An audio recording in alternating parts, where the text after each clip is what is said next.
क्या ये इस वक्त स्विमिंग कर रहा है?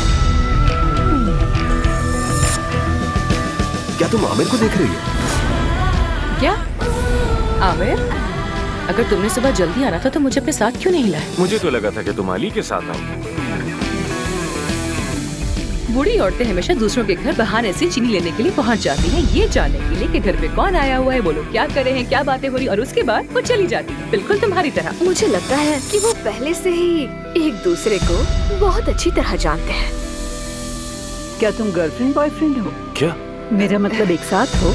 आमिर बस मेरा वर्किंग पार्टनर है, हम सिर्फ वर्किंग पार्टनर्स हैं, बिजनेस पार्टनर्स हैं। ओह, ये मेरा पसंदीदा मोड़ है। और मोहब्बत की शुरुआत हमेशा लड़ाई और मुखालिफत से होती है, तभी प्यार मजबूत होता है। मेरे ख्याल में तुम्हें जल्दी करनी चाहिए, अपने दिल की बात उससे कह दो। सरप्राइज। अदीब, खुश आमदीद।